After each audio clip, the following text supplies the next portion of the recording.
Bem-vindos ao Pod SE, o podcast da Schneider Electric. Aqui você ficará por dentro de todas as tendências do mercado.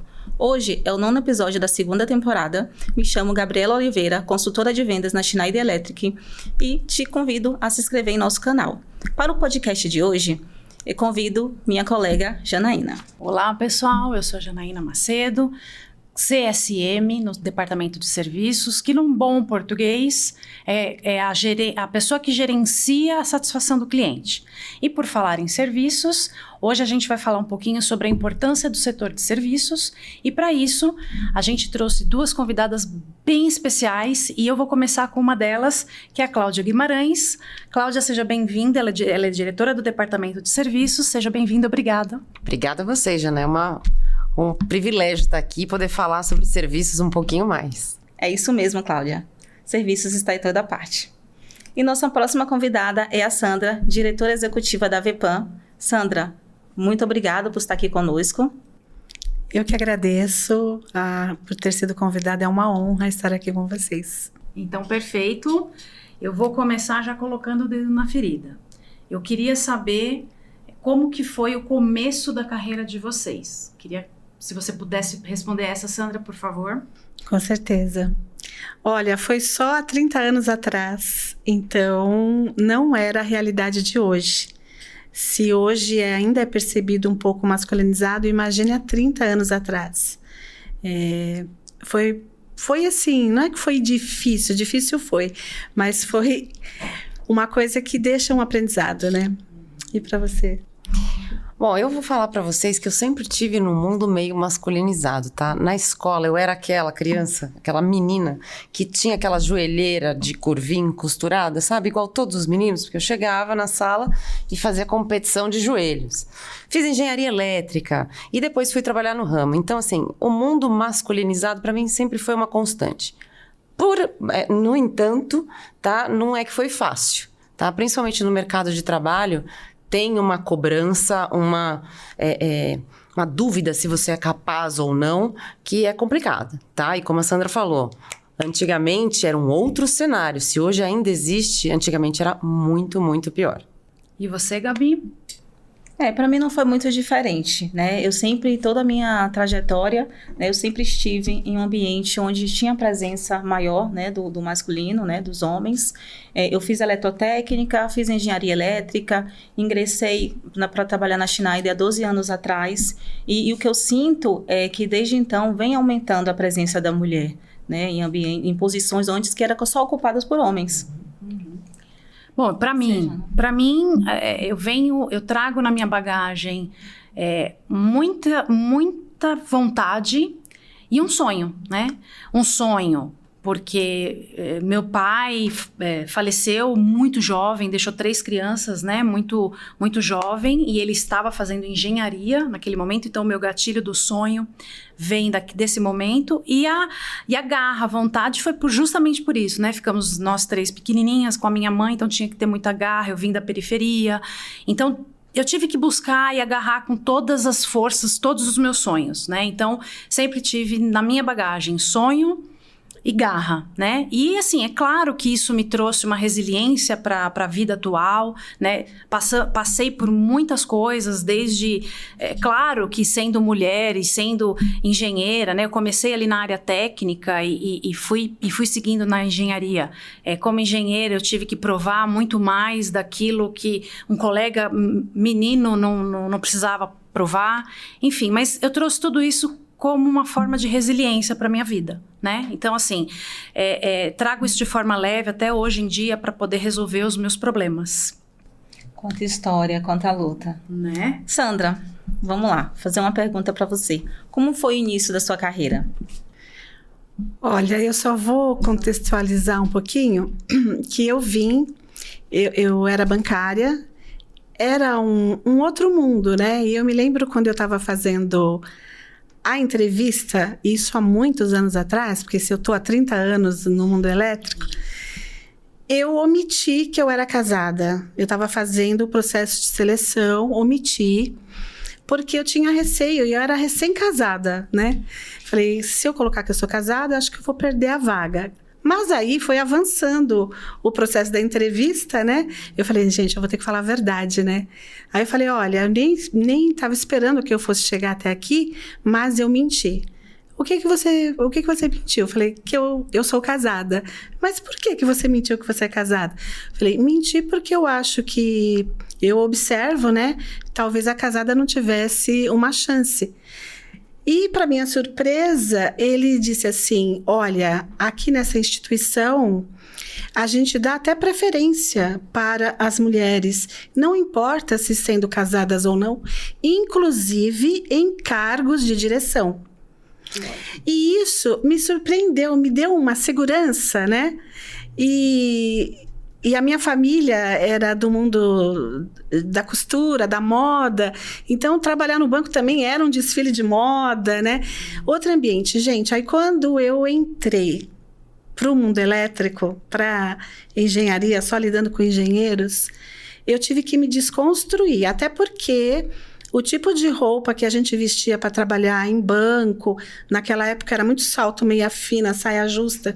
Isso não combinava, não casava com aquela realidade, né?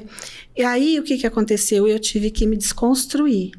E começou, é muito engraçado isso, porque começou pela roupa. Então, pela roupa, eu não usava calça, só saias. Eu tirei... as minhas saias do meu guarda-roupa era só calça e blazer preto, e eu fui perdendo a cor. Então, fui colocando branco, bege, marrom. Preto, branco, bege, marrom. Era a minha cor. Unha, jamais pintada. Parece que a gente era questionada pela nossa competência daquilo que você estava expondo como o seu feminino no mundo. Entendeu? Então, isso foi, na verdade, todo um aprendizado, né? Uma trajetória, assim, que... E ainda hoje existe, né? Mas lá, há 30 anos, imagina como que era. Verdade. Cláudia, tenho 2 perguntas para você. Vou fazer 2 em uma. Como foi a tua carreira até hoje, né? Pelo simples fato de ser mulher, né? E como foi o seu momento de líder? E, gente, ela foi eleita líder de impacto recentemente. Então, eu queria entender esses 2 momentos. O momento da sua carreira, só pelo simples fato de ser mulher, e o seu momento de líder, sendo mulher. Conta aí um pouquinho pra gente. Bom, que o mundo da energia, da engenharia elétrica, é um mundo realmente muito masculinizado. Até hoje ainda é, né? Como a Sandra falou. Assim, Jana, por ser mulher nesse ambiente, tá? Quando eu comecei, eu era estagiária e eu fui efetivada numa área de orçamentos, onde eu era a única mulher. Então, por um lado, eu era um bibelô, porque eu era aquela menina novinha, né? Por outro lado, eu era o bibelô que era duvidoso se eu ia ou não entregar aquilo que era necessário. E isso acontecia não só dentro de casa, na empresa, acontecia com os clientes. Tá? Eu lembro de uma situação, eu fui numa siderúrgica com um rapaz de vendas da empresa, fui lá e eu tinha 24 anos, mais ou menos, de idade. Cheguei na siderúrgica e o gerente ali da manutenção tinha 35 anos na empresa. Ele olhou para mim e fez assim: ô menininha, é o seguinte, eu quero saber aonde você se formou, que graduação você fez, quantos anos você tem, o que você conhece de mercado, para ver em que nível a gente vai conseguir conversar. Então, assim, você é colocada à prova, às vezes até de uma forma meio explícita, né? E você precisa sair dessa saia justa. Então, é um aprendizado todos os dias. Outra coisa que é uma questão que, não a questão em si, não é o que me incomoda, mas eu nunca vi esta pergunta no mercado de trabalho ser feita para um homem. Por exemplo, você vai estar mudando de função ou você vai numa entrevista. Eu tenho um filho. Né? Eu já fui questionada, tá, mas se você precisar fazer uma viagem ou ficar até mais tarde, você tem uma rede de apoio? Com quem você vai deixar seu filho? Exato, com quem você vai deixar seu filho? E tudo bem, eu acho que é uma pergunta plausível e é super importante a gente ter uma rede de apoio, porque senão não dá, né? São muitos pratos para equilibrar. Mas eu nunca vi essa pergunta sendo feita para um homem. Também não. Tá? E por que não? Né? O pai não tem essas responsabilidades, mas enfim. Então, assim, é difícil, seja dentro da empresa, seja com os clientes, tá? E quando a gente transfere isso para o fato de ser líder, não muda, né? É mais um questionamento. Será que aquela mulher que precisa se provar o tempo todo, ela ainda consegue ser líder? Tá? Eu lembro que eu escutei, quando eu virei gestora, tá, na Schneider, de um colega meu.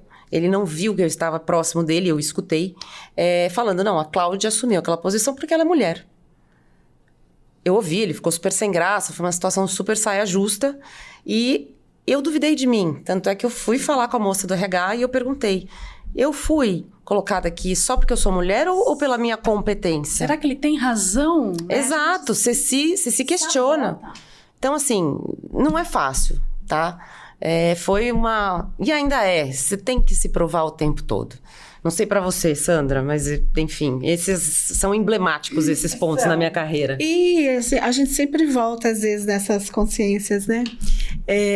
Eu me lembro, nesse mais de 20 anos, porque eu comecei na parte administrativa, no RH e financeiro, né? E depois eu fui colocada em compras, hoje responsável por parcerias, sistema de gestão. E eu me lembro quando eu comecei a fazer as negociações, e na época eram fornecedores multinacionais, e só existiam homens, não existia uma mulher que fizesse o atendimento para a nossa empresa. E numa dessas ligações de negociações, eu recebi o seguinte recado. Não tem nenhum homem para eu estar... Ô, menina, não tem nenhum homem para eu estar falando aí, não? Então, era isso. Isso é raso. Teve muitas outras coisas. Mas, assim, ainda bem que talvez isso já esteja mudando, né? Ah, está. Talvez não estejamos, e não estamos, né? Aonde a gente precisa estar, mas... Anos atrás era mais pesado, né? Bem pesado.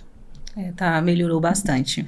Cláudia, uma pergunta. Agora voltando mais para a parte mais técnica, né? Como foi seu olhar estratégico num canal montador de painel para enxergar oportunidades de serviços? Então vamos lá. Quando a gente fala de serviços, né, tem uma gama infinita aí de coisas que a gente pode fazer.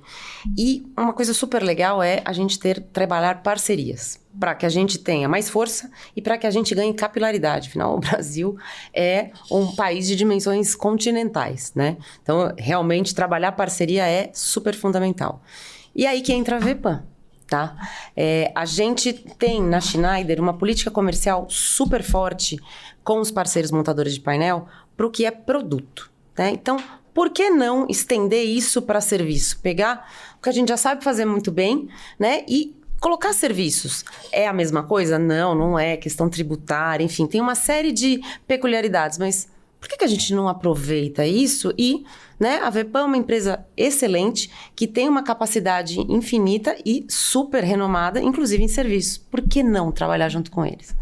Então, eu acho que é uma grande sacada, e aí eu convido a Sandra para falar um pouquinho do lado dela.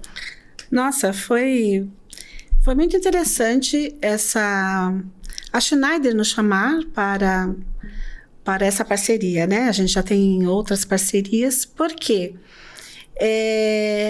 essa questão de serviço até precisa ter um entendimento dela, que ainda não está totalmente entendida, até onde é serviço e aonde que não é, né? Então, nós tínhamos uma visão, a Schneider nos trouxe outra visão, mas em conjunto a gente está formando coisas também.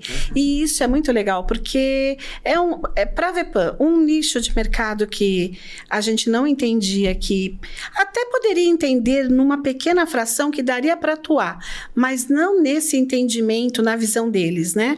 Na visão de vocês, quer dizer, de Schneider.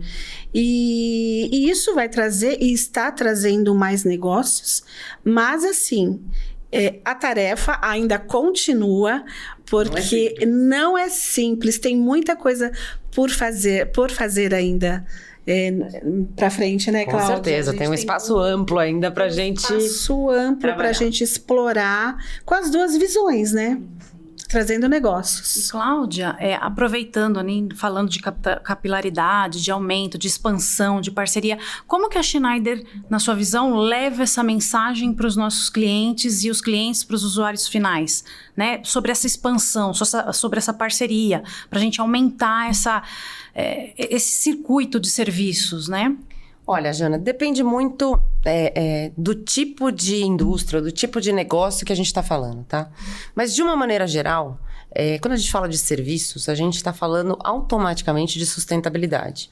E aqui não vou trazer o sustentabilidade voltado para o meio ambiente, tá? Vou trazer a sustentabilidade de ter um negócio sustentável. Então, por que o serviço? Porque se eu tiver um serviço, se eu tiver uma manutenção dos meus ativos, prorrogar a vida útil deles, eu vou ter menos custos. No final do dia, é o que a empresa precisa, né? Fazer mais com menos.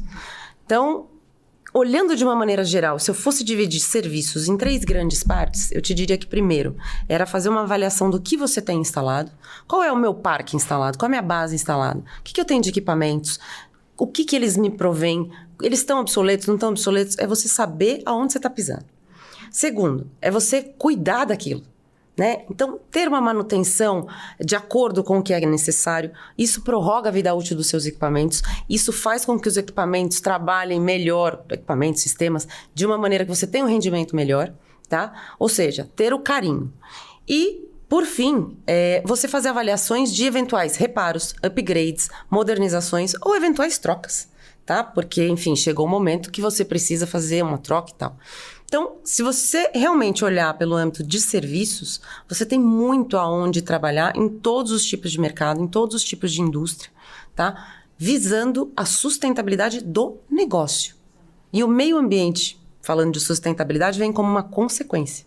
Por mais manutenções, né? Por mais manutenções. E todos ganham, né? Todos Ser ganham. sustentável, Exato. todos ganham. Exato. Sandra, eu tenho uma pergunta para você. Você como líder, né? Como num ambiente que a predominância é masculina, como não perder a essência?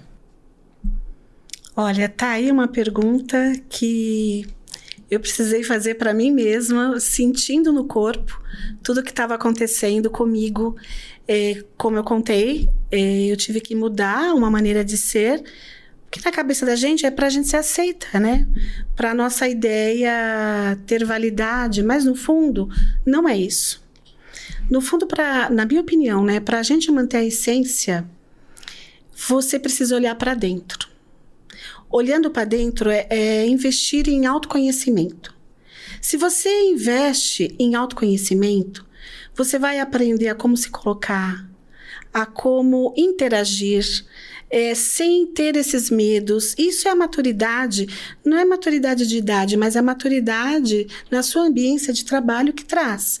Porque você pode ter uma pessoa muito nova e muito madura para isso, né? Então, isso para mim foi um aprendizado, foi no meu tempo, né? Eu invisto muito mesmo nisso. E aí você tem que estar na sua totalidade, você tem que estar inteira, né? Porque onde eu me perco? Eu me perco se eu não sei realmente quem eu sou, por que eu acordo todo dia e o que me motiva, né? Entendendo isso, você está vivendo hoje, né? E vivendo nesse hoje, você vai ter menos ansiedade, você vai ter menos essas crises que agora está muito mais evidente e faladas, né? Burnout, síndrome do pânico, principalmente nos jovens, eu estou vendo isso uma recorrência muito maior, né? Mas é porque você precisa entender primeiro de você mesmo. Como que você vai querer almejar sua carreira se você nem sabe aquilo que te deixa, o que te balança e como que você organiza aquilo dentro de você, né? Esse é o meu ponto de vista. Legal pensar por esse lado do seu próprio funcionamento, né? Super, assim, o autoconhecimento eu acho que é a chave, né? Acho que esse é o ponto ali, o ponto alto da tua fala. Eu acho que todos nós temos mesmo que fazer esse autoconhecimento, né? E aí, aproveitando o gancho, Sandra, como que você faz para equilibrar os pratinhos e não enlouquecer por não ser top em todos os pratinhos? Porque a gente não é, né? E a gente se cobra para que seja. Total, né? E aí eu queria entender de você. Como que você faz? É, de fato, olhar para dentro. Nós desenvolvemos papéis, né? Você é mãe, você é inteira. Mas você tem o papel de mãe, o papel de esposa, o papel de namorada, o papel de filha, o papel de neta, o papel de estar trabalhando numa empresa, lidar com pessoas. Chefe. Né? Lideranças. Então, para não perder e equilibrar esses pratinhos, você tem que estar inteira. E para estar inteira, você tem que ter o autoconhecimento. Para mim, eu bato nessa tecla novamente, porque se investe muito no externo. Não que não tenha que investir, mas qual a proporção de investimento do externo, do estético, da beleza, do músculo para o interno? Ah, mas como que eu invisto no interno? Primeiro se conhecendo. Boas leituras, boas músicas, o que te dá prazer? Porque essa pergunta, o que você gosta, eu já fiz para várias pessoas. E eu observo que muitas, eu mesmo, quando eu comecei nesse autoconhecimento, eu não sabia do que eu gostava.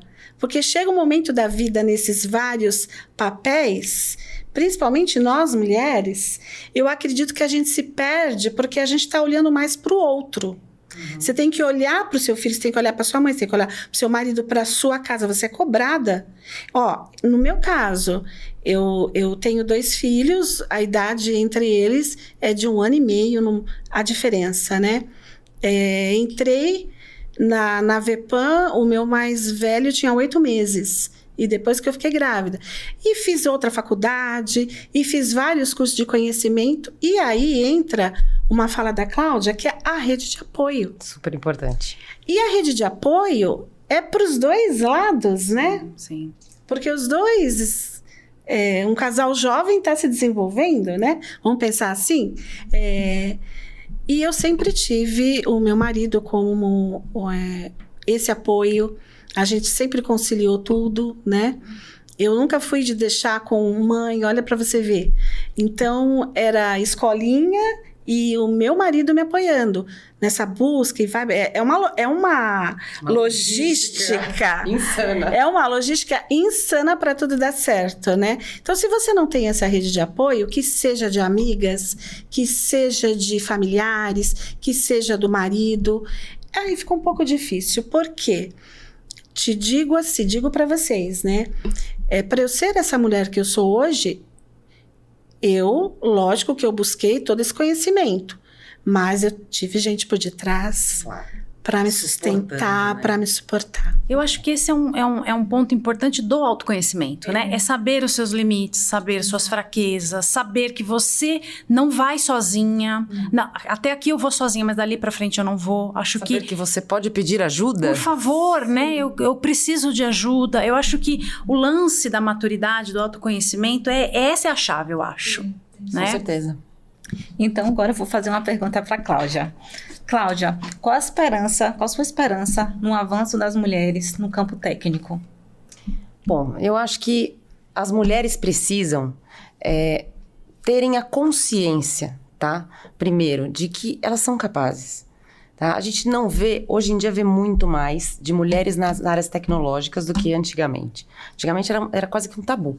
Né? Engenharia era só meninos, só homens, os cursos técnicos também. Então, assim, por que não? Né? A gente tem excelentes técnicas, excelentes engenheiras. Enfim, a mulher precisa primeiro se valorizar, como a Sandra, né, colocou super bem, se autoconhecer. Né? O que te move? O que te dá prazer? O que te tira da cama num dia frio para ir trabalhar e você ir com prazer? Então, assim, mulherada, primeiro, se olhem, né? O que eu quero, o que eu gosto. E se empoderem disso, né? Esquece o bias, esquece o que tem aí afora. Não importa, a gente consegue. A pessoa, eu gosto de falar o seguinte, a maior barreira que a gente tem na vida somos nós mesmos. Sim. Concordo. Né? Então, a gente precisa transpor isso. Então, acreditem em vocês e lutem por aquilo que vocês querem. Cláudia, eu acho que a autoconfiança, né, é tudo. Se você não tiver autoconfiança, se a gente não tá segura, se a gente não saber o que realmente a gente quer, a gente não consegue fazer nada. Então, o autoconhecimento é de super importância aí pra gente conseguir, né, trabalhar, conseguir ter uma carreira mesmo de sucesso. E agora uma pergunta para vocês duas, né? Para as meninas que estão começando agora, qual é o conselho que vocês dão? Vai, Sandra. Vamos lá. Pegando o gancho do autoconhecimento, que não é tarefa fácil, tá? O autoconhecimento leva toda uma vida, ele é circular, é dinâmico, ele não para nunca, né? Porque é o ciclo da vida, né? Então, venham estando presente. Para você estar, eu uso um termo assim de estar na totalidade como mulher. É você integrar todas as suas partes, né? Isso era um tema para horas e horas. Para horas, mas assim, para estar nessa totalidade, é preciso começar a ter esse autoconhecimento desde cedo, né? Procurar isso. E estar inteira. Totalidade é você estar presente. O que está levando a essas síndromes de pânico, de burnout? É você não estar no hoje. Porque só existe um tempo, é o agora. Ontem já passou e o amanhã não chegou, né? Então, o que você está vivendo? É o hoje. Tá, mas a gente fala em metas, né? Tá, tudo bem, ótimo. Tem a meta, você tem a sua meta. Mas se você fixar muito nela, você não vive. Você não vive e você não atrai. Que aí entra outra questão da quântica também e da lei da atração, que é outro tema também. Bem legal. Bem legal. Em breve, no próximo podcast. Então, você tem lá o seu tema e você faz o seu melhor aonde? No hoje. Né? Então, se profissionalizando, procurando junto o autoconhecimento. E quando você estiver numa empresa, esteja presente, esteja ali, tente entender a ambiência a qual você trabalha, né? O seu setor, porque às vezes tem gente que não entende nem do próprio setor dela, né? Não entende dela, não entende porque ela não tem essa busca. Está fazendo, mas ela quer chegar lá. É isso, na minha opinião, que gera a ansiedade, né? Respirar, né? Aprender a respirar, aprender a ter essa pausa para você estar presente. E aí, todas as soluções para tomadas de decisões ficam mais fáceis, né? Esse é investimento, tanto em conhecimento técnico, como em autoconhecimento. Para chegar nesse lugar e não ficar vivendo lá no futuro, existe sim o planejamento, tal, mas você tem que estar aqui. Se você não estiver aqui, se eu estivesse aqui pensando em outras coisas, no que está acontecendo em outro lugar, eu não estaria conseguindo, nem estava escutando o que você estaria me dizendo. Usando o seu termo, não Sim. estaria aqui na sua totalidade. Exatamente, entendeu? Essa, pelo menos para mim, está fazendo muito sentido isso, né? É o que eu deixo. E assim, falando nessa ansiedade, nessa busca, é fazer uma pergunta, né? Qual é o legado que você vai deixar? Essa é boa. Qual é o legado? Porque se quer tanto rápido, quero chegar lá naquele ponto que não terminou, mas pelo menos, o que você vai mostrar, o que você vai demonstrar? O que as pessoas estão vendo que você deixa? Então, você tem que olhar para trás e enxergar a sua trajetória. Você deixa uma imagem, você deixa uma marca por onde quer que você passe. Com certeza. Esse é o meu recado. Todo esse seu trabalho, né? O que vão aproveitar de todo esse seu trabalho que você deixou, seu legado. Seu legado. Essa foi uma dica bem boa para as jovens, né? As jovens mulheres. Eu acho que é uma dica não só para as jovens mulheres, tá? É para os jovens em geral. Jovens em geral. Porque é bem o que a Sandra falou. Eu acho que essa história do legado é muito legal. Eu sempre penso, o que eu quero deixar? Como é que eu quero ser lembrada? Né? No final do dia. Mas se eu pudesse dar um recado, assim, eu acho que é importante não duvidar de si, né? É realmente voltar naquilo. O que te faz feliz, né? É o sonho da Janaína, né? Então tenha garra, vai atrás daquilo, acredita. Vão ter barreiras, vai ter gente torcendo contra e tal, mas vai atrás, né? Se descubra, né? Isso vale para mulheres, isso vale para homens, enfim. E não se deixem apagar por aquela coisa de, isso é de menina, isso é de menino. Não. Gente, a gente tá, né, numa era em que isso já não é mais uma discussão. Então, assim, lutem por aquilo que vocês querem. Esse eu acho que é o meu recado, não duvidem. Gente, o papo tá legal, mas infelizmente nosso tempo tá acabando. Gostaria de agradecer a Janaína. Pessoal, muito obrigada. Agradeço a presença das duas. São mulheres incríveis, mulheres fortes, que a gente leva para admiração. Agradeço pelo convite do podcast, agradeço a vocês pela presença. Eu que agradeço. Foi um prazer, uma tarde super gostosa. Foi uma honra ter sido convidada. Muito obrigada mesmo, meninas. Cláudia, Janaína e Gabi. Nós que agradecemos. Em especial, gostaria de agradecer ao público que está nos assistindo. E se você não se inscreveu no nosso canal, se inscreva. Tchau, tchau, gente.